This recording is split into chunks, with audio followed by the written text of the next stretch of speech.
Namo tassa bhagavato arahato samma sambuddhassa. Namo tassa bhagavato arahato samma sambuddhassa. Namo tassa bhagavato arahato samma sambuddhassa. As you all can remember, we were discussing Maha Hatthipadopama Sutta, which is the 28th sermon in the Sutta in the Majjhima Nikaya. So basically, Venerable Sariputta is talking about 4 noble truths. So he starts with telling the simile. So that simile says the elephant's footprint is the largest one.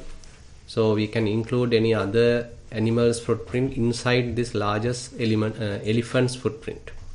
So therefore this discourse is called as the simile of the elephant's footprint. So similarly, he mentioned that the 4 noble truths is the key teaching, the most sublime teaching of the Buddha, and all the other teachings can be included within the 4 noble truths. And then he starts with talking the 4 noble truths, what are them? So he basically named them as Dukkha Satcha, Dukkha Samudaya Satcha, Dukkha Nirodha Satcha, Dukkha Nirodha Gamini Patipada Ariya Satcha. So likewise the 4 noble truths were named, and then one by one now he is going to explain. And he starts with the first noble truth, that is the Dukkha Ariya Satcha. So there he give a kind of a brief introduction, the typical general introduction, and then at the end he summarized it telling Panchupadanakkhandha Dukkha. The 5 aggregates of clinging are called suffering.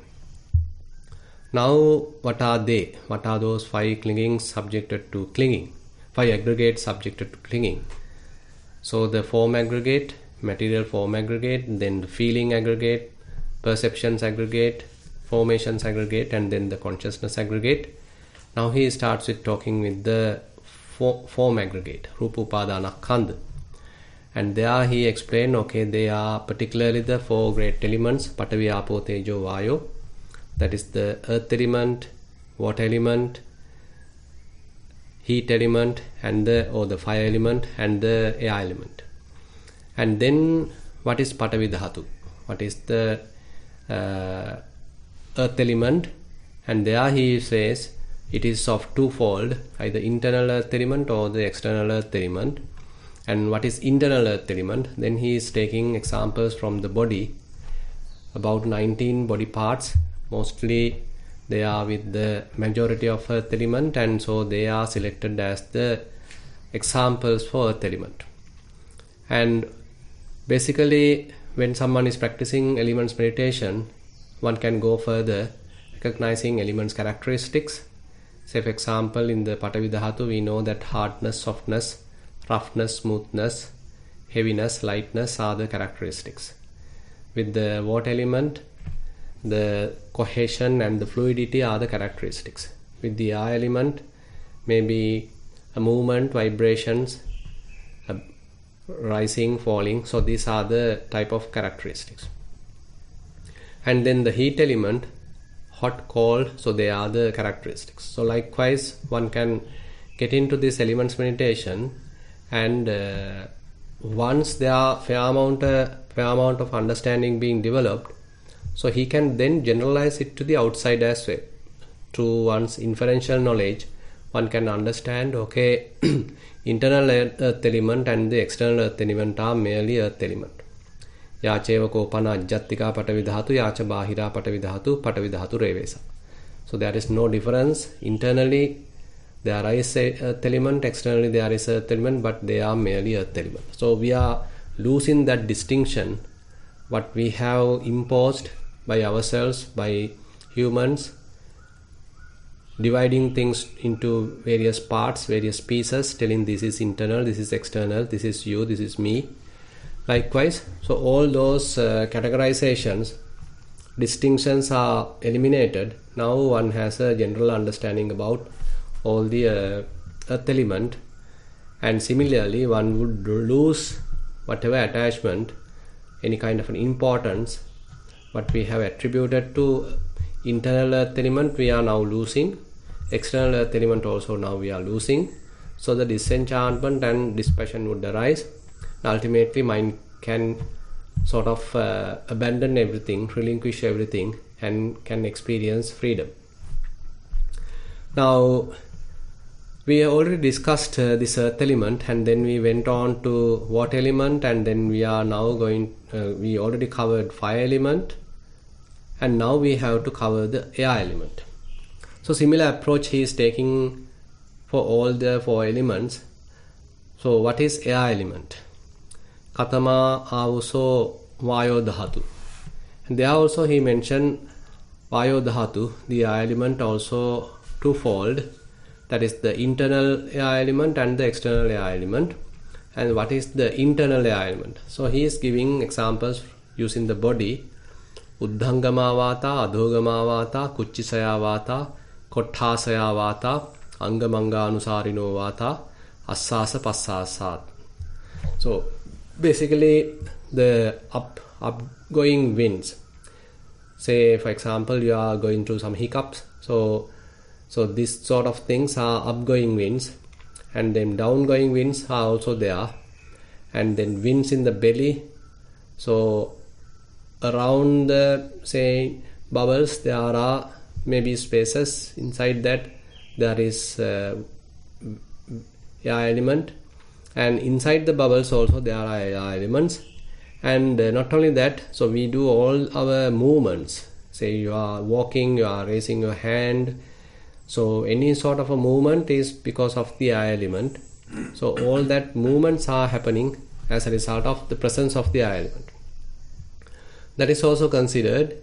And the other obvious air element is the in-breath and out-breath. So that is also included. So these are the mostly evident air element.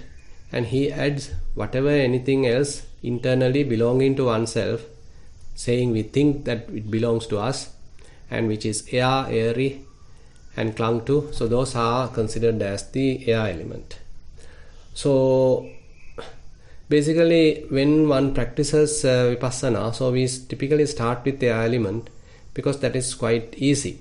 That's why, for example, if one practices Maha method, nowadays they are giving this rising and falling of the abdomen as the primary object. So this is quite easy to understand and easy to recognize. So you can recognize as we breathing in, the abdomen comes forward. It has a little movement to the forward direction, rising. And as we breathing out, it comes back, falling happens. So you can be aware of this rising and falling. So it is primarily based on the air element. So again, the in-breath and out-breath also, breath meditation also based on the air element. So basically air element is a very good starting point for anyone to start with, so that one's mindfulness can be established, it can be further refined, sharpened, and later clear comprehension also can be included into the picture, so that you are able to recognize various subtle characteristics of either in-breath or out-breath, or rising or falling. So as one continue, say for example if you are practicing rising and falling, probably you may understand other subtle characteristics of rising and falling. How it begins, how you are experiencing in the middle, and how it ends. And there may be a gap just before the beginning of falling. And then how falling begins, the middle of the falling, end of the falling. And there may be a gap between the falling and the next rising. So likewise, the whole cycle can be recognized, further investigated, so that subtle characteristics of this whole process can be understood. And there are not only elements, you might understand the other elements as well.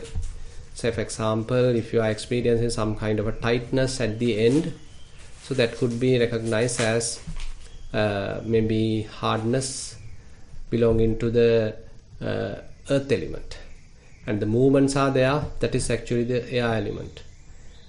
And maybe lightness is there, that belongs to the earth element. So likewise various characteristics are there, and even the rising, rather than appearing like a single rising, probably you might experience it as a series of little risings, or minute risings are there. Ultimately we comprehend them as a single rising, but as our mindfulness and clear comprehension sharpens, we may be able to understand these subtle characteristics, little components, and their behavior. So all that basically help us to understand. So this internal air element and the external air element are merely air element. There is no any difference. Yachevakopana ajjattikapata vayo dhatu yacha bahira vayo dhatu revesa. So there is no difference. Internal air element, external air element are merely air element. So this helps us to make the mind more dispassionate. So anything related to elements are not thoroughly grasped now. So one important thing in the elements meditation is that as we continue the practice, so the compactness of the body might start disappearing. Typically we feel it as a compact body, a single unit. But as we continue the elements meditation, so it's that compactness, its solid appearance might disappear. It might very much like dissolve. Now you can't, once you close your eyes, so now you can't perceive any kind of a boundary of the body parts. So everything like blurred. And sometimes people say, okay, while we practice element meditation, you are experiencing something like a TV transmission. So in between error transmission, there are dots appearing. So something like that probably the yogis can experience. So when we are going through that breakage of the compactness. Now, so as one is continuing like this, so any attachment towards the body, any attachment towards any other material phenomena reduces.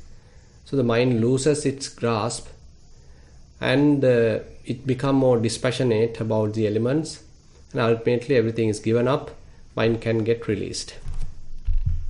Now after explaining that, Venerable Sariputta get on to explain a little bit about the external air element. So what is its behavior? So we are actually using the internal air element to go through our practice to experience it practically. But now he is giving some understanding about the external air element. So he says there comes a time when the external air element is disturbed. It sweeps away villages, towns, cities, districts and countries. So you know that when there is a tornado, what happens to the city? So everything is taken away. All the roofs are taken out. It becomes more wild and so powerful. And if there is a wind happen, a whirlpool type of thing happen, then again the same situation. So the air element can be really destructive.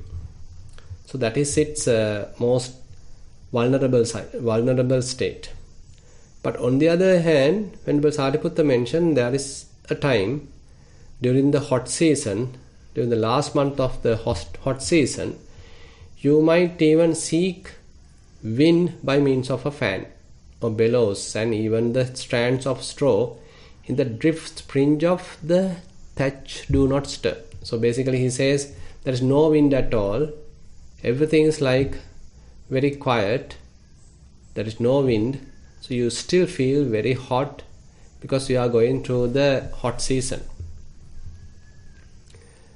So there the absence of the element is very much like its activity is not visible. So there probably you start switching on a fan or you are using a hand mechanism to sort of make yourself comfortable or switch on your air conditioner. All these things we are trying our best because the element has become very, very subtle, very, very weak. So likewise there is a strengthening side or a wild side as well as a very weak side of the air element. So basically by telling this, he is saying, okay, if this is the case for external air element, And if this is such impermanent, subject to sort of destruction, disappearance and change, so what is the importance or value that we are attributing to the internal air element? So that is also coming under the same situation. That is also impermanent, that is also disappearing, and it is also changing. So no point of attaching to any of these. So by saying so, there is no point of clinging to it, craving to it, and there is no point of considering it as I, mine, or I am. So this is the conclusion he is coming in, telling to abandon it, to relinquish it. Now, air element also, basically, ultimately we have to relinquish. So that doesn't mean that we are grasping the air element as such, but so these four elements are the constituent parts of any of the physical objects. Say for example, if you are thinking about a table. So this table has all the four elements, but the majority is the Patavi Dhatu, the earth element. If you think of a cup of tea, it also has all the four elements, but the majority is the water element. So likewise, all different pieces of objects are there in this whole universe, which are physical. They are constructed with these four elements. So we attach to these representations. We give names to them. We give a name. Okay, this is a table, this is a chair, this is a cup, this is a laptop, this is a microphone, this is a car, this is a bus, this is a lorry. So different names we give and we attach to that as a single unit. So the compactness is there. Sakkaya Ditthi is there. So we consider this whole mass as one thing. So that is where we go wrong. We get trapped in that Gana Sanya, the perception of the compactness. But when we practice elements meditation, we are able to penetrate that, understand its true nature, so that everything very much like appear correctly, everything very much like dissolved. So this compactness is dissolved. Ultimately we find there is nothing substantial. So that's why Buddha give a very beautiful simile. This form clinging aggregate is very much like a form, F-O-A-M. Probably you have seen that how foam is generated at the bank of a river or bank of a reservoir. So it appears like kind of a white stone, but once you go there and check, it's merely a form. Inside nothing. Basically it is hollow. So likewise, so this whole form aggregate, even though it appears like solid, moving and very strong, ultimately there is nothing. Now, as usual, he is talking about the other side, other parts of this element, how to use element meditation to abandon any other anger, like say for example when someone is abusing, going through some scolding, any harassing.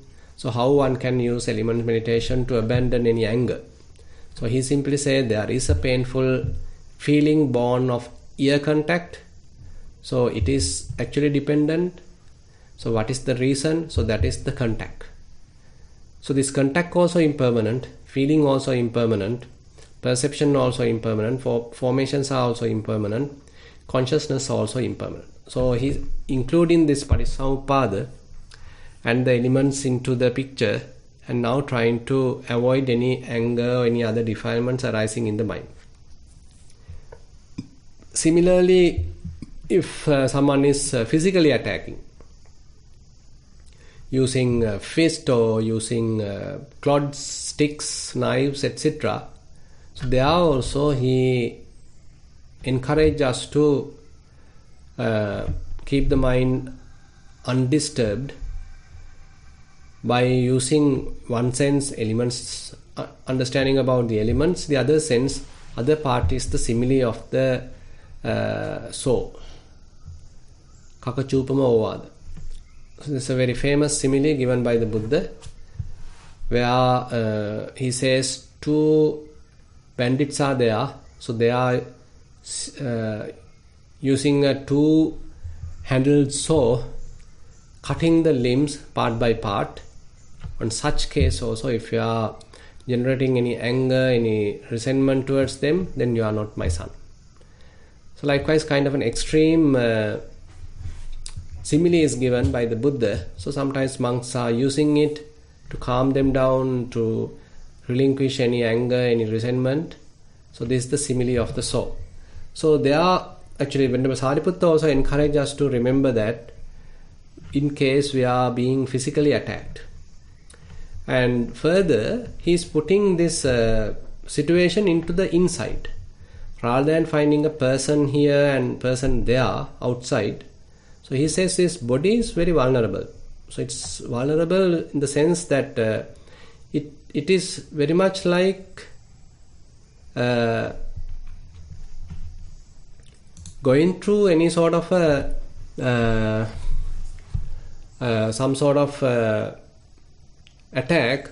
It is so vulnerable. So when someone is hitting, so his body is vulnerable, it can get hit.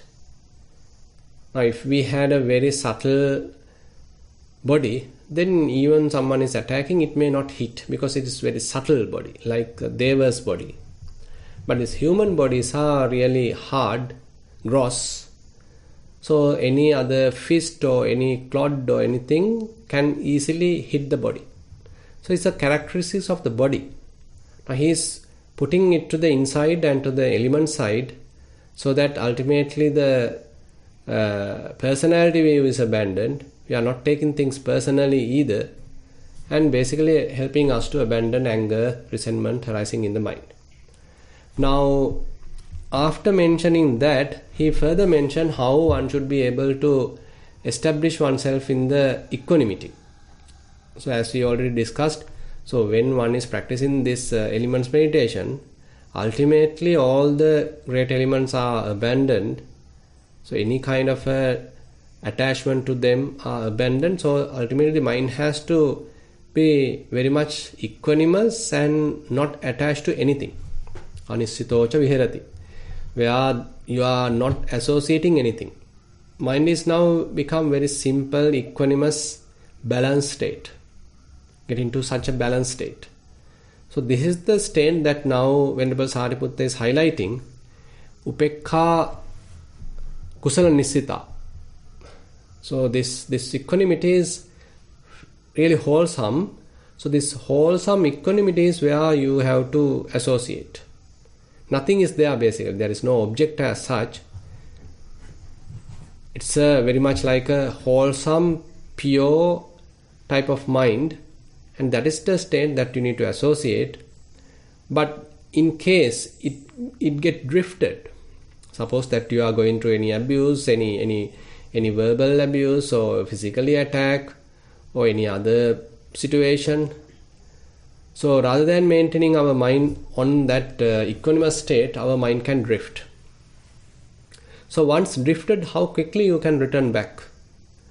So this is the whole theme of the Indriya Bhavana Sutta, Majjhima Nikaya, where Buddha advises us to return back again very quickly to that equanimous state.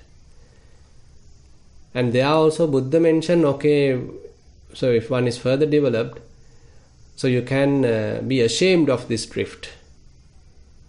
So once mind has drifted, so don't stay there, be ashamed about it. Because you should be there, you should be at that equanimous state. So that is your dwelling, that should be your pasture. But now I have shifted. So you have to arouse urgency and revert back to that equanimity. So this is the advice Buddha given there. Now here similarly, Venerable Sariputta points out, okay, you should be able to establish yourself back to the equanimity once you reflect about the Buddha Dhamma Sangha.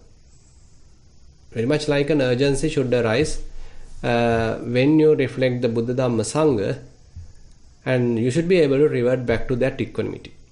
So this is a very interesting way that he is putting us, how our urgency has to be aroused using reflecting the Buddha Dhamma Sangha and reverting back to that equanimity. So that should be the home position. Now this is about the 4 elements, and now he is giving a general description about this body with a simile of a house. This is also a very interesting simile actually. So what is a house? So he says, Kattancha paticca, Vallincha paticca, Tinancha paticca, Mattikancha paticca, Akaso parivarito, Agaranttveva sankhang gacchati. Just as when a space is enclosed by timber and creepers, grass and clay, it comes to be termed just house. So nowadays we are using various other material, maybe cement, maybe bricks. We are putting them properly in a proper order, and then we are putting some windows, doors, etc., and then create a roof, and then we mention it as a house. Inside is just the space. So the space is what we in a way surround, prepare or enclose using the walls, and then we call it as a house. But there is no such house intrinsically, so this is a name that we have given.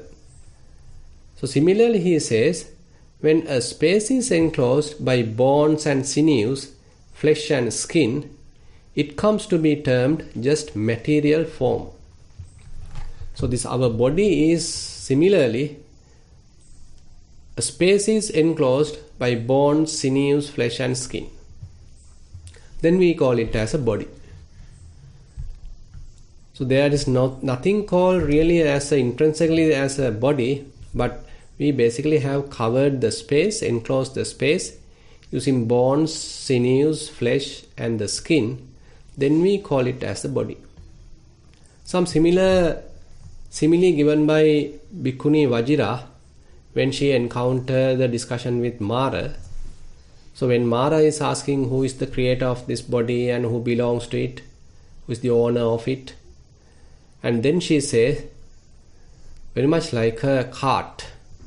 So what we call as a cart, it may have 2 wheels and maybe an axle, and we are putting an ox in the front, and there may be other little timber parts enclosed, and then we call it as a cart. It's a name given. In today's terms, we can say, okay, there are 4 wheels and then axles and an engine and then the other electronics and electrical components and then the seats, steering wheel, everything, and then we call it as a car.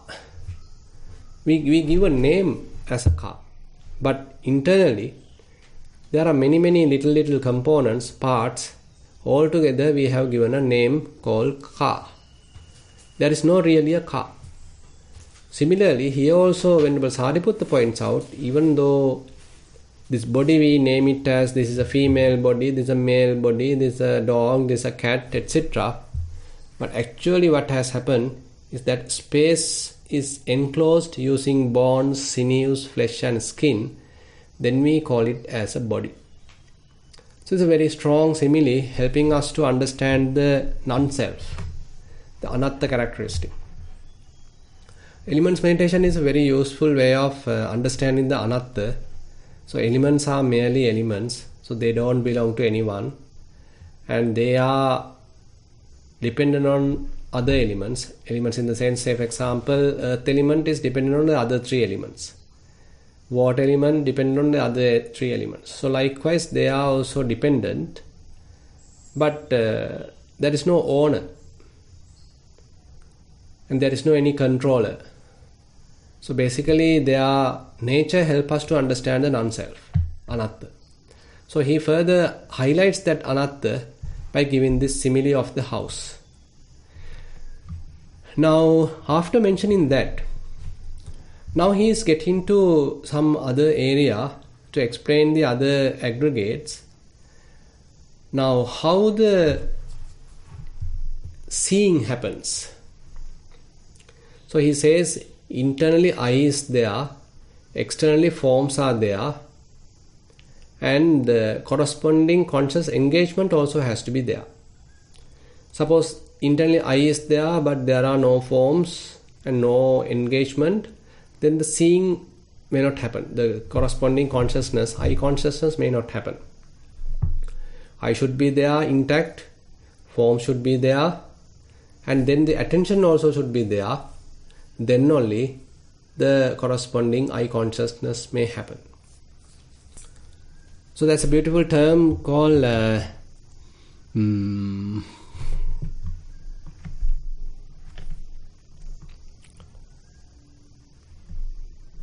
something called samannaharu. Tajjocha samannaharu. So that is the point. Additionally, we can understand. So this conscious engagement. So your attention should be drawn to that. The conscious engagement, tajjo samannaharu, is another requirement for you to properly see something. And now this is how, according to him, the material form is in what has thus come to be, is included in the material form aggregate affected by clinging. Now, in this kind of a situation, in this kind of a process, now there is I, there is form. So those are actually physical parts. Those belong to the material form. And this conscious engagement is actually mental. And then the I consciousness is again mental. As a result of this process, probably you may experience some sort of feeling. That's also mental. And there are, now you are trying to recognize it. That is also perception, mental. And afterwards there may be thinking, little formations arise. That belongs to formations aggregate. So likewise, now going through this simple scenario, he is trying to explain us the contribution coming, division coming into the 5 aggregates. Now I and the form belong to the form aggregate. That is the form aggregates affected by clinging. And then the feelings which is associated in this process, that comes under the feeling aggregate of clinging, affected by clinging. Any perceptions, any signs that we go through, that comes under the perception aggregate affected by clinging. Any thoughts, any intentions coming to the picture, that comes under the formations aggregate. And then the consciousness comes under the consciousness aggregate. Now here the I consciousness comes under the consciousness aggregate. Now he is mentioning this indeed is how there comes to be the inclusion, gathering and amassing of things into these 5 aggregates affected by clinging. Now he is taking different examples, taking the 6 senses. Actually later he is explaining the same way about the other faculties, taking ear with sounds, nose with the smells, tongue with the taste, body with the tangibles, and mind with mind objects. Now, after explaining this, he says another interesting statement, Uttanko panetam bhagavata, yo paticcasamuppadam passati so dhammam passati, yo dhammam passati so paticcasamuppadam passati. One who sees dependent origination sees the Dhamma. One who sees the Dhamma sees dependent origination. Now basically this is a very valuable statement emphasizing the importance of the dependent origination. In that sense, dependent origination is the crux of the teaching. So if you have to see the Dhamma, you have to see the dependent origination. So if you have seen the dependent origination, that means you have understood the Dhamma.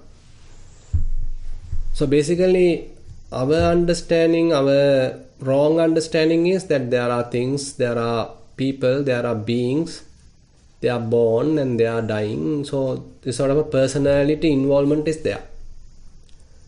But as we continue the practice, ultimately we will understand there is no such persons, beings. Things are happening as a result of some sort of a principle, which is the dependent origination principle.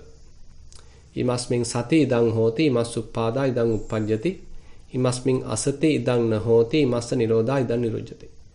When this comes to be, this also comes to be. With the arising of this also arises. And this is not present, this also can't be present. With the cessation of this also ceases. So things are dependent. All the conditioned phenomena are dependent. They are conditionally arised. They are conditionally arisen. So this is something that we need to understand. So the kind of an encouragement is there towards this dependent origination, and this actually one can understand through one's practice. Say if you are practicing Vedananupassana, so the cause of feelings are mentioned as the contact. Contact causes feeling. Passa pacca Vedana. So as you are practicing Vedananupassana, probably you can try to understand this link. Probably when there is a pleasurable feeling, there could be a desire, little craving. So that means feeling causes desire. Vedana pacca tanha. That also another link which you can understand. So likewise, different easy links are there for us to understand this theory practically while we are practicing. So as we continue Dhammanupassana, Chittanupassana, probably all the other links also become very much clear to us. Not immediately, but with time. Now anyway, understanding about this dependent origination is very, very important. And so after mentioning that, so he simply says, all these 5 aggregates affected by clinging are dependently arisen. That means all 5 clinging aggregates are dependently arisen. They are not made by someone or arisen without any reason. Rather, they are dependently arisen.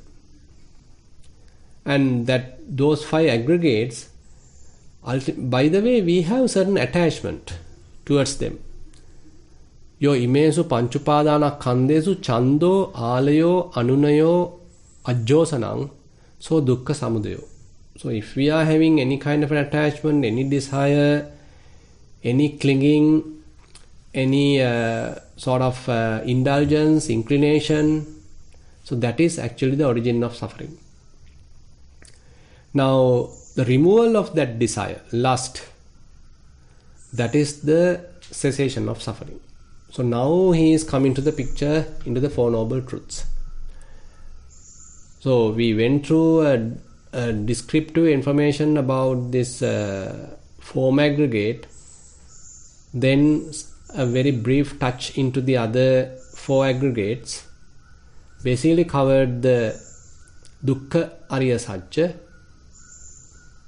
and then basically mentioned it is also conditioned, dependently arisen. And what is the dukkha samudaya?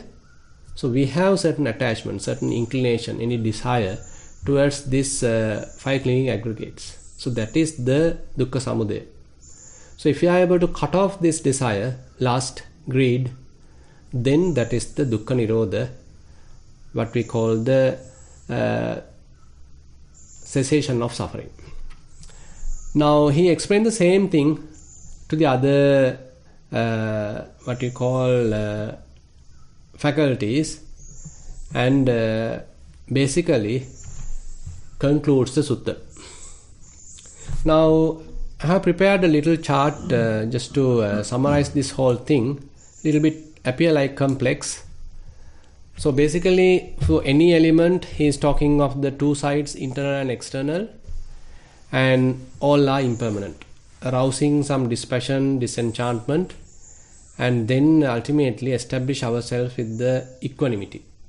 So this is actually a wholesome equanimity and based on the wisdom, and this is one result one can experience through the elements meditation. And if others abuse, any others attack, then how to recognize it as dependently arisen, and it is also impermanent, getting some help from the simile of the saw, reverting back to the equanimity.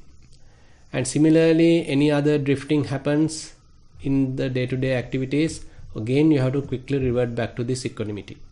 And there he has given the simile of the daughter-in-law seeing her father-in-law. Probably you can remember we were discussing that. So, and ultimately, as we discussed today, he has given another simile of the house, and having some sort of a comparison between house and our body. So this is how this whole thing he present, and then get into the Four Noble Truths, explaining with how the senses are working, our faculties are working.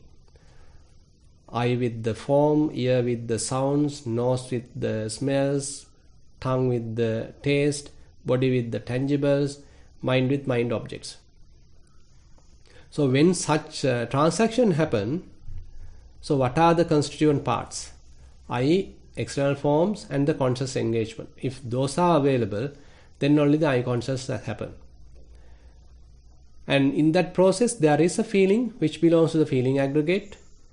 There are formations, perceptions that comes under the perception aggregate. Formations are there, thoughts are there, intentions are there, coming under the formations aggregate. And the consciousness are there, consciousness aggregate. So likewise, this whole process coming under the dukkha. 5 aggregates affected by clinging. This whole process is actually the dukkha. Dukkha is arising, dukkha is passing away. Dukkha is arising, dukkha is passing away. So this the whole dukkha satya he explained, and then he summarized telling, okay, any desire, any indulgence, any inclination, any holding to this 5 clinging aggregates is what we call as the dukkha samudaya, the cause of suffering. Abandoning of that desire, abandoning of that lust, so that is the dukkha nirodha. So then where the dukkha nirodha gamini patipadariya satya, the last one. So understanding this whole thing and practicing to understanding it, that is the dukkha nirodha ariya satya. Even though it is not particularly mentioned, this whole practice is the development of the path. So that is the dukkha nirodha ariya satya, which is very much like included here, kind of obvious here. This whole practice, elements practice, so maintaining that equanimity and understanding 5 clinging aggregates, how seeing their arising and passing away nature, seeing their dependently arisen nature. So all that is actually the practice. This practice helps us to understand, penetrate the first noble truth, and to abandon the second noble truth, and to realize the Nibbana, and to further develop the path. So that is what basically the essence. So basically the essence is that the first noble truth has to be thoroughly understood. Dukkhang pariññaya. And then dukkha samudaya, that has to be abandoned. Dukkha samudayang ariya satyam pahatabbang. The desire, the craving has to be abandoned. Dukkha nirodhang ariya satyam satchikatabbang. You need to realize the Nibbana. And then ultimately, dukkha nirodhagamini patipadariya satyang bhavetabbang, you need to develop the path. So this whole process, whole practice is actually the development of the path. So therefore, his presentation is very interesting, quite technical, and Four Noble Truths ultimately summarized, and ends the Sutta. And with that note, I like to conclude today's Dhamma sermon and this series of sermons based on the Maha Hatthipadopama Sutta. Now I like to open the session for questions. Thank you, Bhante. Yep. Sadhu. Yeah. Yes. So we have a question from our side. Venerable Dhammavijita is here. Okay. Thank you, Bhante. Please. Okay. Thank you for your teaching, Bhante. I just wanted to add something and see some of your responses to some things I found. One was that Bhikkhu Bodhi, when he's talking about this dependent origination line that Shariputra quotes the Buddha has said, he said, this has been said by the Bhagavad, and it's, one who sees dependent origination sees the Dhamma, one who sees the Dhamma sees dependent origination. And he says that it's interesting that that's not, Not it. that there's no other mention of that anywhere in any other suttas. Correct, So it's correct. just interesting because it's also, Bhikkhu Bodhi says it's the extremely important because it underscores dependent origination as the key Mhm. to understanding the whole teaching. Dependent origination is the essence of the Dhamma. Hmm. And I had a Zen teacher who studied the Pali canon, and he said, you know, if anybody asks you a question about Buddhism at all, if you just say dependent origination, that's it. That's the essence. Yes. That's the essence. So anyway, I just thought I would bring that up, and then Actually, let me Yeah. add a little bit before Sure. we go to the other issue. So if you know that there are suttas like Pancha Vera Bhaya Sutta. I think it's in the Anguttara Nikaya. So there are one attribute of a Sotapanna, a stream winner, is that this very distinct understanding about the Patissamuppada. So one to become a seeker, a trainee. So one important aspect is this Patissamuppada. So Ariyo Nyayo Panyaya Suditto Hoti Suppati Viddho. That is how it is mentioned. Ariyo Nyayo, the noble principle. So noble principle is this Idappaccheta, this Parissamuppada, this principle. This, because of this arises, something like that. This principle is the most important thing. Ariyo Nyayo Panyaya Suditto Hoti. So he has seen that very clearly through his wisdom. Suditto Hoti Suppati Viddho. So he further highlights, he has penetrated that. So this is one intrinsic characteristic of a Sotapanna. So therefore, so if one is really a Sotapanna, he should have touched this. That we can accept in that sense. So the one important aspect of the Buddha's teaching is Patissamuppada. But Bhikkhu Bodhi, I also has read his remark. He also has mentioned certain others. Sometimes say the commentary basically has mentioned now this principle and then the dependently arisen components are there. Parissamuppanna Dhamma is there. Now say for example, Vijnana is a Parissamuppanna Dhamma, the consciousness. Nama Rupa, name and form is a Parissamuppanna Dhamma. So one can say, okay, you should know the principle, the theory, and there are resultant components. So this is another way of interpreting it, but I rather than telling so, as you said, better we can take it like the essence of the Buddhist teaching is like Patissamuppada. Well, I mean, if on the other hand, if one has seen the Patissamuppada, he has seen the Dhamma. Yeah. And it takes the personal sense of ourselves away. Exactly. So what we are going through, what we are experiencing is not something personal. So everything is very much like a dependently arisen process, and we are going through it. Isn't it? Yeah. Thank you, Bhante. And I don't know if you're interested, but there was I did find something about the carnal sort of equanimity. It's in the Vedana Samyutta 36. There are 5 chords of sensual pleasure: forms, sounds, smells, tastes, and touch that are cognizable, lovely, agreeable, pleasing, sensual, enticing, tantalizing. Equanimity that arises in dependence on the 5 chords of sensual pleasure. This is called carnal equanimity. And what I think that means is, if you think about when you get something, you have something very delicious to eat or something, for a moment you're really desiring it, and then once you have it, enough. It's sort of like this equanimity sets in. After you feel saturated. Do you think that's what that means? Could be. But I mean, basically it is not an equanimity comes as a result of the wisdom, right, but rather because you feel enough. Yes. It is enough. I am full now. Yes. I don't want to eat anymore. I think I heard that. I think I read that somewhere else in the Dhamma. That's that. Another kind of equanimity. That's that. The maybe unwholesome equanimity that's based on being fulfilled of sensual desire, carnal equanimity. Carnal equanimity. That's what he calls it, carnal equanimity. What is the sutta, the name? Vedana Samyutta. It's 36.31. 36.31. Vedana Samyutta. Yeah. I'll also look into it. Anything else? There's one other way I heard of the way we sort of put personality into like ourselves and others. There's a story where somebody's gets in their boat and it's dark out and they're going to go out on the lake and another boat crashes into your boat and you're immediately like, who's this idiot? They're not looking where they're going, and then you notice that there's nobody in the other boat.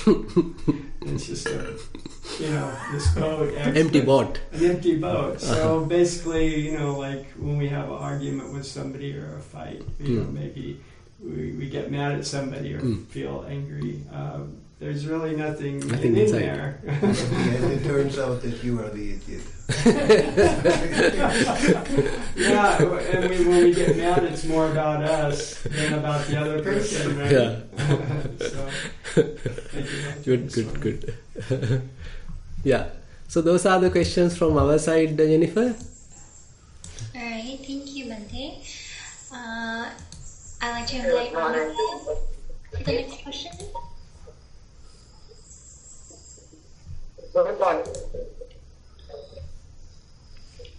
Renuka, are you able to unmute? Okay. Thero Saranai Bante. Yeah. Thero Saranai. Hello, can you hear me, Bante? Yes. Bante, while I was listening to your Dhamma talk,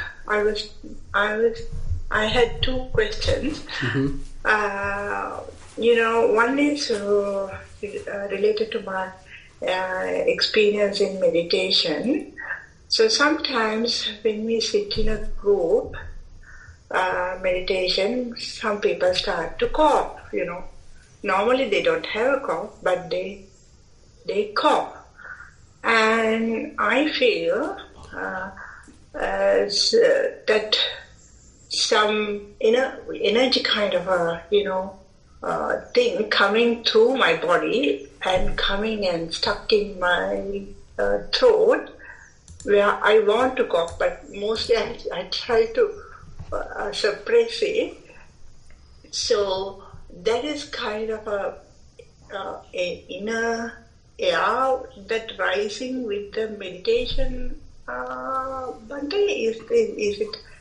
That is my first question. Could be. There could be little imbalances which can happen because sometimes a deep breath happens after a session or in between sessions. So it indicates certain kind of a milestone that we have going through a kind of a process and we have reached a certain kind of a milestone, and then there's a deep breath happens. So similarly, I don't know, sometimes cough can happen due to various reasons. I can't exactly say it has some relevance towards the meditation. It could be also. So actually, that I related to other people, but I thought, when that energy comes up into my throat, I feel like coughing, but I'm not coughing, but I felt it's a kind of a energy that comes and, the air has come up and stuck in there, so it is trying to show the elements which we are not always aware of, that time to time with the meditation only that happens, not normally. But anyway, that is that. Yeah. Anyway, so if we are able to properly balance the faculties, if we are allowing things to smoothly navigate, then it's very unlikely that the coughing and such things could happen. So, but there are instances where we are unable to maintain very delicate balance, and there are hiccups, and then the cough can happen. Okay. Thank you, Bhante. Then other question is, while I was listening to you, I was thinking of Mugalan Maha Thero. He finally passed away with robbers who came there and attacked him. So, but I don't think at that time, though the Mahathero's body was there, he has given up that body when he became the Arahat. Correct. But Correct. kind of a thing, it never harmed Mahathero, but it's only harmed the body of Mahathero. So, Correct. so it means it is not really a harm to Mahathero. That's what I felt, while I was listening to you. I don't know whether it's my thought is right or wrong. Yeah, actually, in this sutta also, there is a beautiful statement made by Venerable Sariputta. When physical abuse happen, so he encourages us to recollect that simile of the soul, and further he summarizes this telling it. So if there is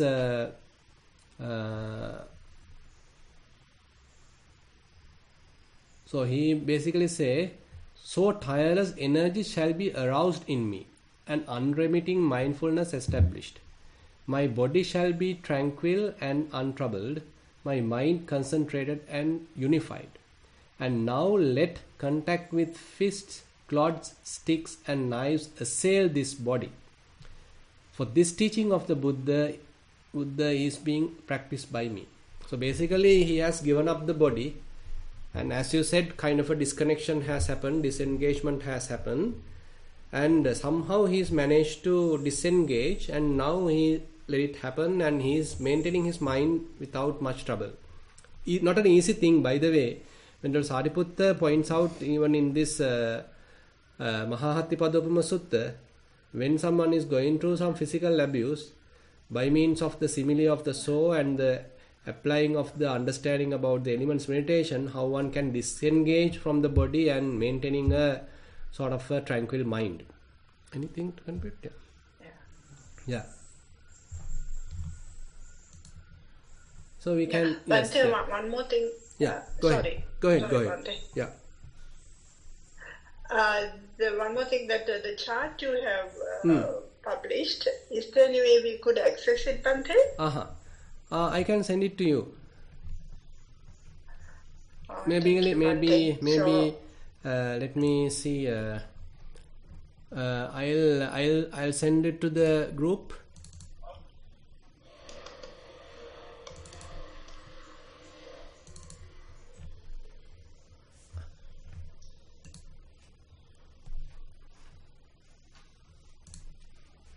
I'll send it as to the group to Jennifer. Yeah.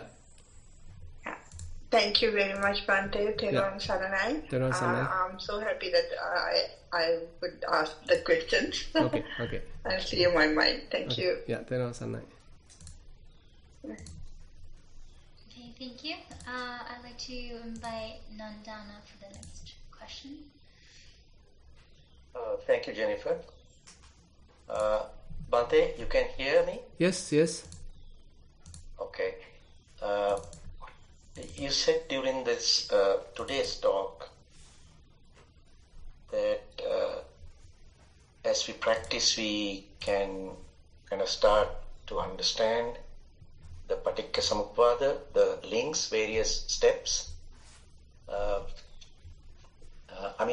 I can understand that. As you practice, you can, especially certain links like Vedana Pacca Tanha, then Nama Rupa Pacca Vijnana. Certain links, here and there, for the most part, they make, if not practical understanding, at least intellectually you can easily understand, okay, this is what's happening.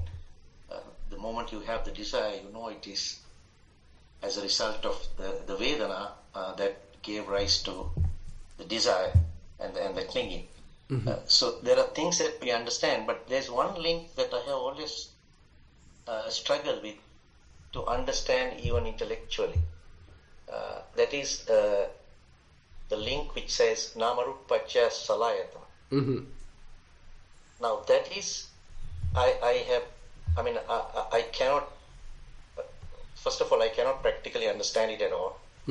Even intellectually I have trouble understanding it. So are you able to give me some kind of a pointer or some reading or anything that will help me understand that particularly?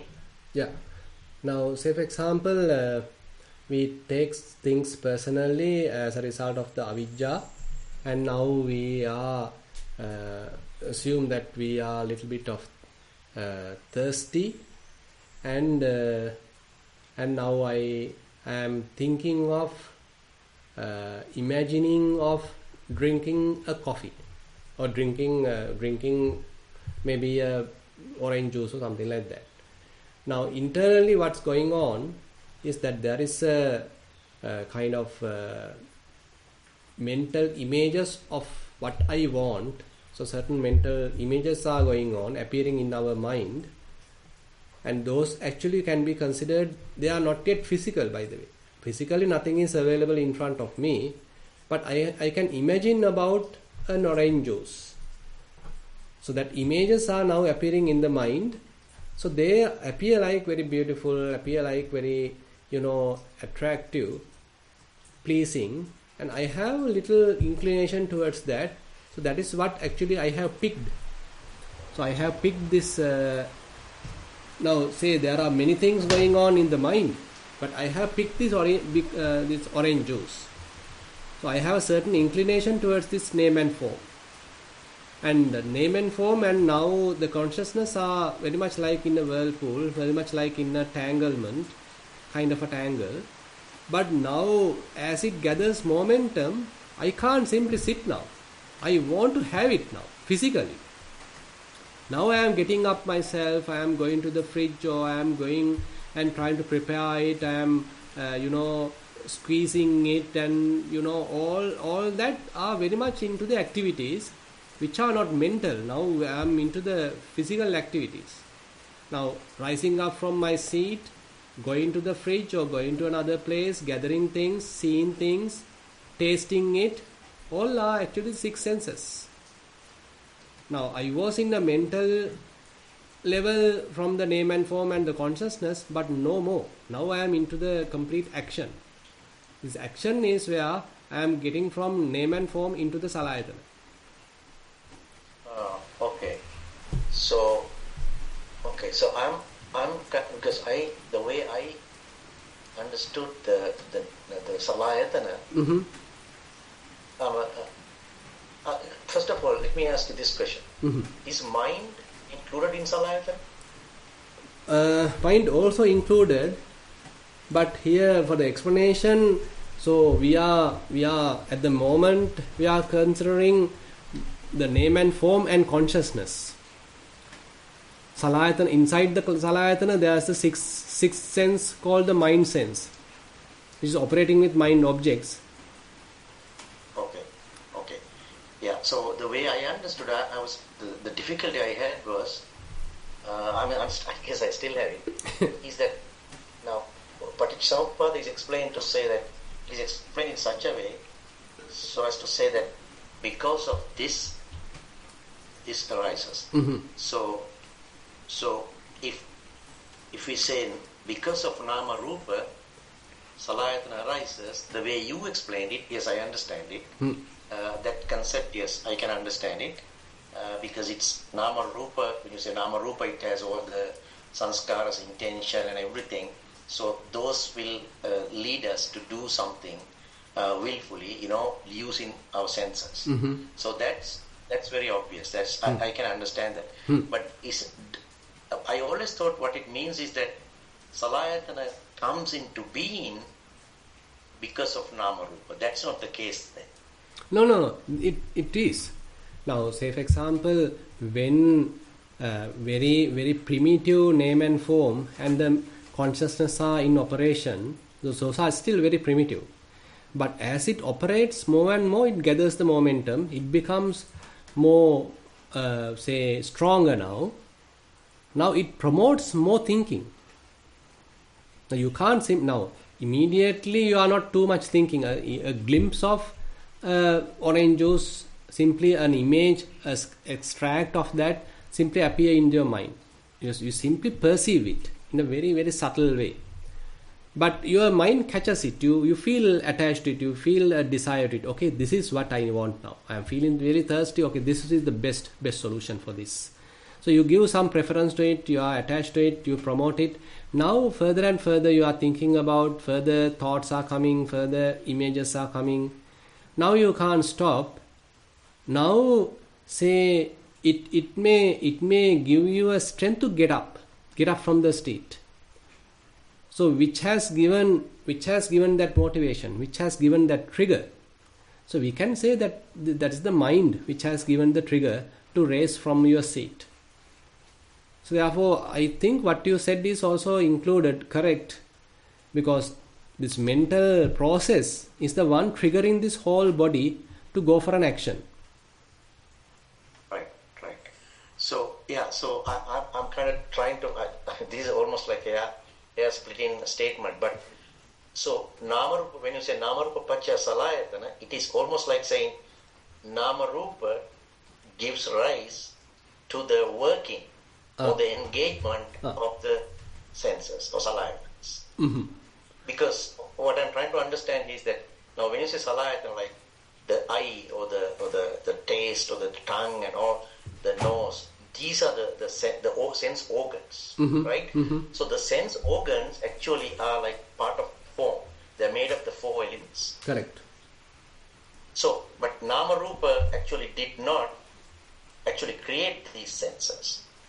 But Namarupa only made the use or started engaging the senses because there was some power in that those mental formations and all that, the Namarupa. Mm-hmm. So because there were external objects and the Namarupa, the name principles came into play, Mm-hmm. and then started interpreting, perceiving the object, and then started making sanskara or Vedana and all that. So that kind of propelled, or it propels the person, Mm-hmm. or we call the person, Mm-hmm. to do something Exactly. using the senses. So Correct. senses were already there. But inactive. Physically, right? Yeah, they are there but inactive. That's right. Yeah. That's right. Yes. Correct. So what it means is when you say Namarupa Pacha Salayatana, what it means really is that Namarupa gives rise to the engagement of the Salayatana or the use of the Salayatana. Right? Or we can simply say, is that a good way to understand? we can simply say they activate the Salayatana. Salayatana. All right. Okay. Yeah. I think that makes perfect sense, Bhante. Yeah. Thank you Yeah. very much for explaining that. Yeah. And I also have another question about the sutta.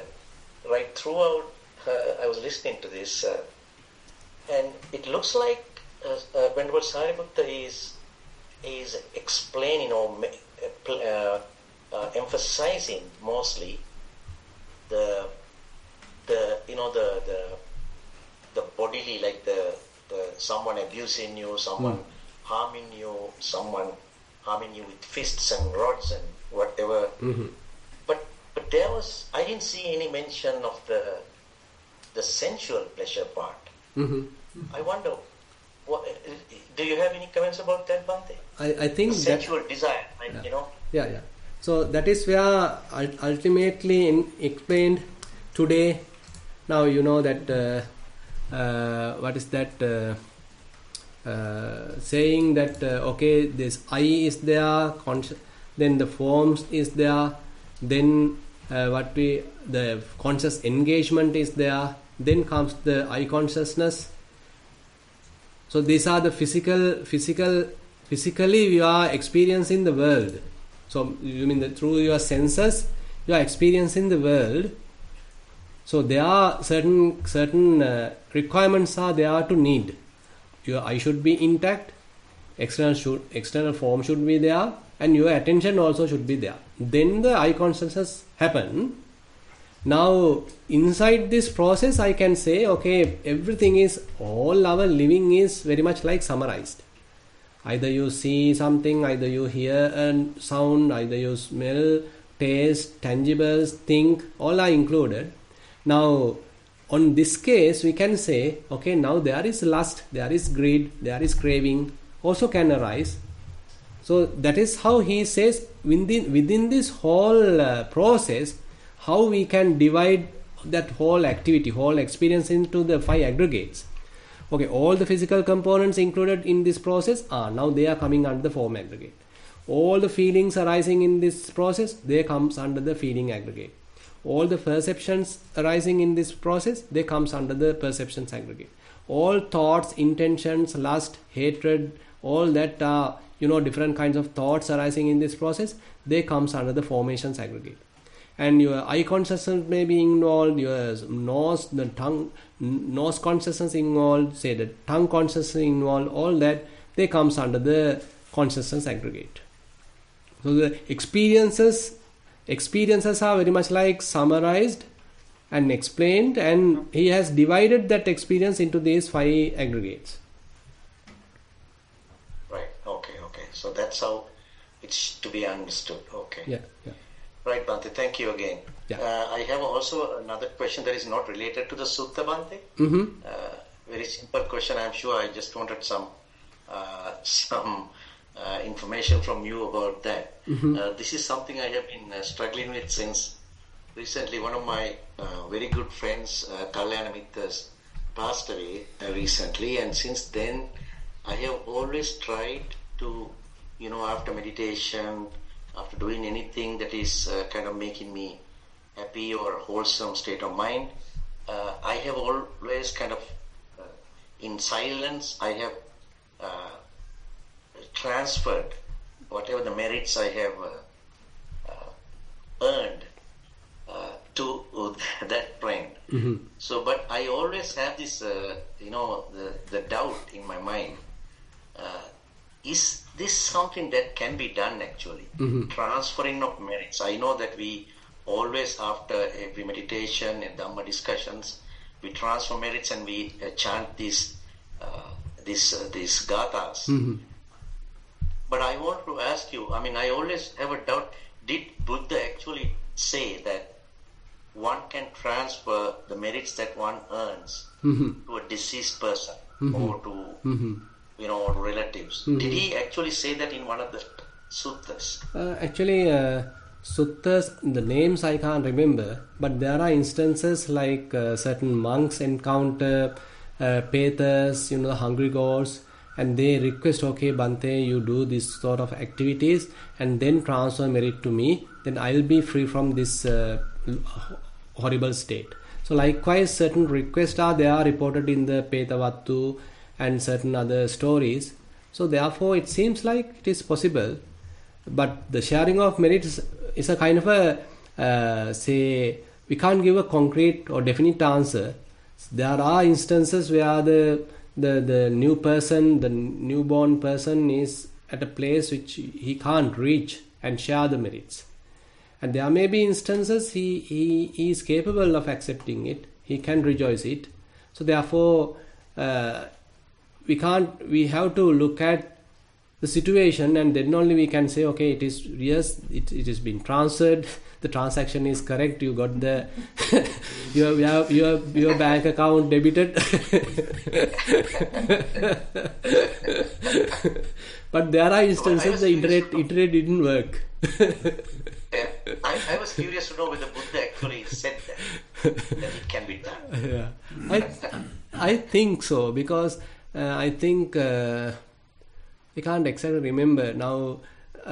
This Bimbisara, I think King Bimbisara saw certain dreams and about his passed away relatives, and so then I think he went to the Buddha and asked an explanation, and he said, okay, this is the case, what has happened, so you better And then after King Bimbisara offered dana and everything, and then those whoever the relatives actually was satisfied and they were relieved.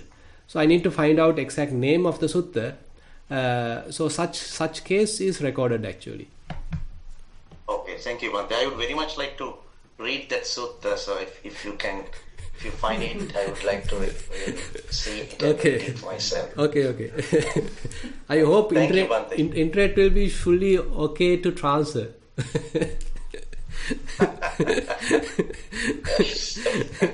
Transaction will happen. Thank you, Bhante. Yeah. Okay, thanks, Sandeep. I'd like to invite Joseph for the next question. Thank you, Jennifer. Hello, Bhante. Yep. Hello. I'd like to, in a way, follow up on the previous question. I had also, I guess I'd like to clarify. I think I have some technical misunderstandings about the definitions. Nama Rupa and the 5 aggregates, I thought that they kind of were almost sort of different names of the same thing, but they're not, are they? It's not that there's consciousness and then the Nama Rupa being Nama, the formations, perceptions, feelings, and the Rupa, the form aggregate. It seems that the Nama Rupa also includes other parts. No, actually, no, we have to be very clear one thing here. So that is name and form, particularly we need to understand here name as the feeling, Vedana, Sanya, Chetana, Passa, Manasikara. Vedana, the feelings, Sanya, the perceptions, Chetana, the volition, Passa, the contact, Manasikara, the attention. So these are very much the primitive aspects of the Chetasika, mental activity. So they are operating on the screen of the consciousness. Say, assume this name. The inside the name there are these 5 constituent parts: Vedana, Sanya, Chetana, Passa, Manasikara. So these Chetasikas, so they are the most primitive aspects of the mentality, and they are operating. They are behaving on the screen of the consciousness. Now, what is the perception that they are taking? So they are taking the perception of the form. Now say, as I mentioned, now we are thinking about orange juice. Currently in front of me there is no orange juice, but I have picked a certain image from the orange juice, which I have experienced in the past. Now that appears as the mental image. That is the perception now I am having. When I am thinking about it, maybe I like it. I have a desire. Those are the little, the formations part, the Chetana part I am having. And again, there may be a, little pleasing, a pleasant kind of feeling that I am experiencing. So that is the feeling part. So likewise, the name and form are internally working. So they are the certain attributes of the form is now taken by the name, the constituent parts of the name, and now they are operating on the consciousness. So now this is how the process is now initiated. It's a kind of a whirlpool, kind of a process is now initiated. Name and form with consciousness, name and form with consciousness, name and form with consciousness. Now it is now gathering the momentum. And once it reach a particular level, you can't stop any activity. You need to act now. Now you are activating the senses. Why then is there this distinction between 5 aggregates and the name and form? I guess that's the part I don't quite. No, actually the 5 aggregates we don't need to consider here. So this all we can consider as everything happens within these 5 aggregates. This whole Patissamuppada is operating within the 5 aggregates, but this is how it is conditionally the process is, continuing. How ignorance is contributing, and how the formations are contributing, how the consciousness is contributing, how name and form contributing, how 6 sense bases are contributing, how contact contributing. So it's a kind of a conditionally how this process is operating. So this is the explanation. But as you said, the 5 aggregates are there. So within the 5 aggregates, things are operating. Now maybe the avidya, the ignorance is, we can consider it also comes under the formations. But rather than complicating, so we are now trying to understand what really happens conditionally. I guess what I was trying to do was to boil everything down to there's just 5 aggregates. There's nothing. There's nothing else. And so trying to see how everything fit into 5 aggregates. But yeah, whole maybe this. That's what's kind of getting me confused, because then when I came with the name and form, I was trying to see how does that fit? I guess trying to fit it into this 5 aggregates model. I couldn't quite reduce it down. Because it seemed that name and form was already reduced. Like that was the that's reduction. the thing. Yeah, so the name and form is a very primitive mental activity in a way, operating with the consciousness. So it's a very primitive mental activity. Now we are talking. So when the thought arises, say the orange juice comes to mind, the image of the orange juice, like that glass, the shape of the glass, the orange color. So I was also thinking of that in terms of element characteristics. Like the color is a kind of a temperature, so that's kind of like a heat element. Or maybe how there's a certain shape to the glass, and I was thinking that as maybe the cohesive element, like the water element. And then maybe also if there was any movement into the thought, like if the glass was moving around, for example. No. Then that would be no. the air element. Would that be incorrect? No. Yeah. So basically, here still we are not experiencing anything physical. So previously, suppose that yesterday you had a orange juice, but you remember it. Now in front of you there is no orange juice, and still things are mental. No any physical engagement. There is nothing physical, but so within your mind now mentally things are constructed. So you are picking certain aspects, certain attributes from that orange juice, and now mentally you are preparing various mental images. You like it, you want it today also. Now you are gathering the momentum. And we would call that nama rupa. Yeah, because But rupa, I guess that's why I get confused, because the rupa is the extract that you have taken from yesterday's, say, orange juice. It is not here now. So you have tasted it yesterday, and you have certain certain signs, certain marks about it, and certain preferences about it. About that taste you have experienced, and from that also you have gained certain marks. So all that are coming under the the name and form. So the form is the sight, and that those attributes that you have picked from the yesterday's orange juice. It is not physically available right now. Everything is happening mentally.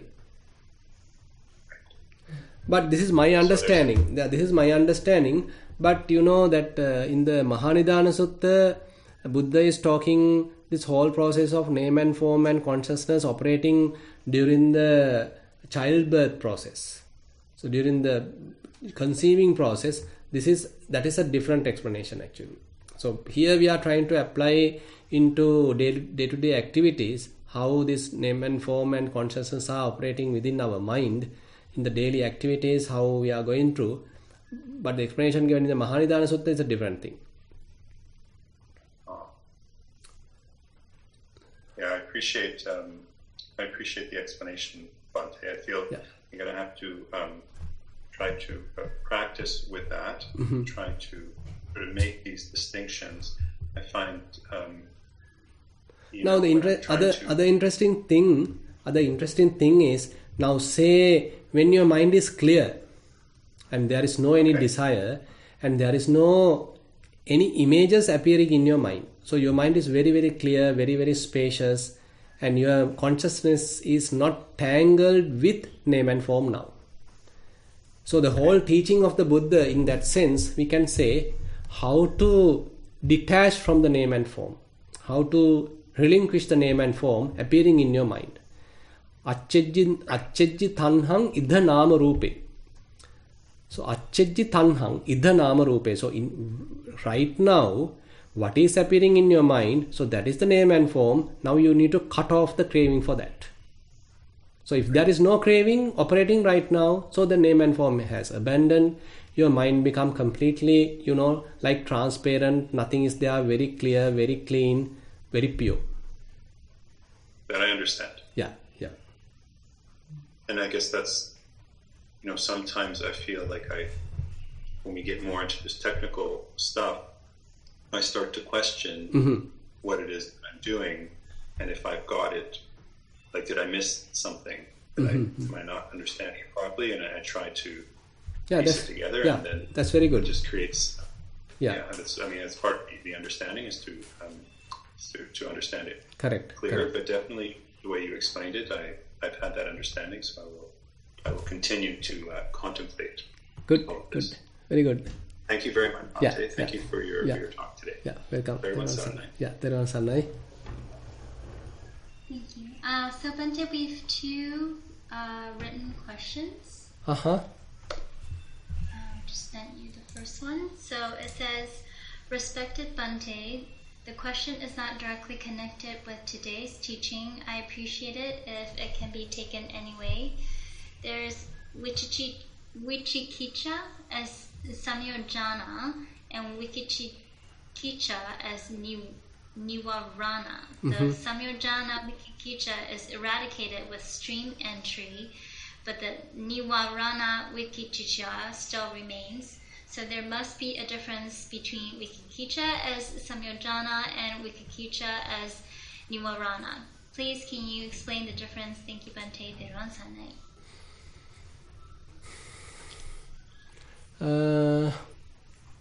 So basically this Vichikicha comes under the hindrances. Sometimes explained as skeptical doubt. That you are skeptic about the Buddha, Dhamma, Sangha, about your training, about the Patissamuppada. So these are the skeptical doubt that typically explained under the Vichikicha. So when one attains stream entry, so that is very much like abandoned.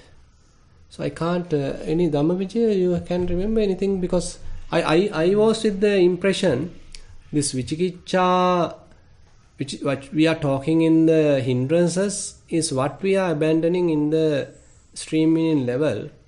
And then you are quite firm about the Buddha. You are quite sure about the Dhamma, sure about the Sangha. So basically there is no doubt about the path. So you are quite sure about it. So there cannot be doubt if you know that there is Nibbana. It's not possible. Like, how can I doubt Nibbana and the teaching if I was there and I know it? Yeah. So basically he has experienced the Nibbana also by being a stream winner. So he has no doubt about the Nibbana. So basically there can't be any Vichikicha. So I am with the impression that the Nivarana Vichikicha.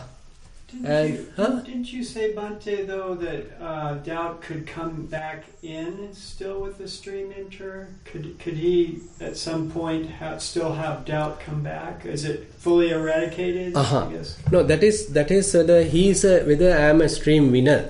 Yes. Am I a stream winner? I am still not sure about it. So those things are possible. Like, say for example, King Mahanama, he go and ask from the Buddha, what would happen to me after the death? And I am quite busy person. So likewise, so sir, there may be instances even though he is a stream winner, he is not well aware of it. So it's difficult to understand whether I am a stream winner or not. I'm not sure. Yeah. I don't know. Is doubt completely cut off Yeah. at stream entry, or is it So- also latent tendencies? Or something? No, thing is, no, still there may be certain doubts about certain other- clarifications may be needed, certain about some deep aspects of the Dhamma or something like that. Not everything is clear to me, but at least about the Buddha there is no doubt. About the Dhamma there is no doubt. About the Sangha there is no doubt. About the Patissamuppada there is no doubt, isn't it? I mean, these are the very key teachings, like the core teachings, and now he has no doubt about that. So that is why now as the one aspect of the stream winner, it is explained like he has a very clear faith on the Buddha, because he has sure about it, about his teaching, the Sangha and everything. He's quite clear about it. So I feel, therefore, I hope the answer is there, Jennifer. Yes, Bhante, thank you. And then next question, which I just sent as well. Thero and Bhante, in one of the Dhamma discussions, Most Venerable Sir Jnanarama Maha Thero mentioned about 28 rupas, and out of that, 10 are called bizarre vikara rupa, which a yogi should not look into. Also mentioned, whenever a yogi is with a prepared mind to look into the actual way of the other 18 rupas, that yogi can achieve high results. Could you please explain this? Yeah, this is the explanation coming in the Abhidhamma. So there are 28 rupas are explained, and elements meditation is directed towards the Abhidhammic way of explanation. But in the suttas, so this explanation is not basically mentioned. So basically what is mentioned is the 4 elements and the derived elements. So later into the Abhidhamma, these derived elements are then further distributed or further explained as 24 elements, altogether 24 plus 4, altogether 28 elements. And I am not sure, exactly what are the Vikara Rupa, this Blissaya Rupa that mentioned. Now anyway, now in Nissarana Vanaya, Bhante Dhammajiva and even myself, we don't talk much about the 28 rupas that we have to go through our elements meditation. Rather, what we promote are the characteristics of the elements. Say, rather than taking, okay, this is the Patavi, this is the Tejo, this is the Vayo, okay, this is the other different names that we are trying to recognize. What we are trying to do is to understand their characteristics. So Patavi Dhatu has their own characteristics. Tejo has its characteristics, Vayo has its characteristics, Apo has its characteristics, and through the characteristics only we can experience them. So their presence being experienced through their characteristics. And in the elements meditation, that is what we are trying to recognize when the mindfulness and concentration is available. And this is how the elements meditation is fully practiced. And this is what actually endorsed by Mahasi Sayadaw and even the Pandita Sayadaw U Pandita. And that is what we are practicing here at Nissarana Vanaya, and that is what we are preaching. And but there is Abhidhamma related, these 28 rupas are also explained, but we are not taking into the practice nowadays. Okay, thank you, Bhante. And then, the last point here was just feedback for you, Bhante. Not a question. It says Sutta Desana, as well as Bhante's teaching method is very interesting, and I got very meaningful and clear understanding by listening to entire series of sermons, including wonderful presentations. Much merits to Bhante and Thero and Sanai. And with that, thank you, Bhante, very much for your Dhamma today and your Kimo. Yeah. Okay. So then we'll wind up. We have spent almost like 2 hours, and I like to invite Venerable Dhammavijaya to continue the sharing of merits. Thank you for your teaching, Bhante. I'd like to offer these merits to all relatives, celestial beings, and I'd like to invite you to join in the recitation of the traditional Pali verses. Ittavata chamhi sambatam punya sampadam sabbe devan modantu sabba sampatti siddhya. Ittavata chamhi sambatam punya sampadam sabbe bhutan modantu sabba sampatti siddhya. Ittavata chamhi sambatam punya sampadam sabbe sattan modantu sabba sampatti siddhya. Akasakta jabummakta devanaga mahidika punyam tangan moditva charan rakantu sasanam. Akasakta jabummakta devanaga mahidika punyam tangan moditva charan rakantu desanam. Akasakta jabummakta devanaga mahidika punyam tangan moditva charan rakantu mangparam. Idang vonyati nang hotu sukita huntu nateo. Idang vonyati nang hotu sukita huntu nateo. Idang vonyati nang hotu sukita huntu nateo. Nimina punyakam mena bame balas magamo. Satang samagamo hotu yavanibbana patya. Nimina punyakam mena mame balas magamo. Satang samagamo hotu yavanibbana patya. Imina punyakam mena mame bala samagamo. Satang samagamo hotu yavanibbana patya. Sadhu, sadhu, sadhu.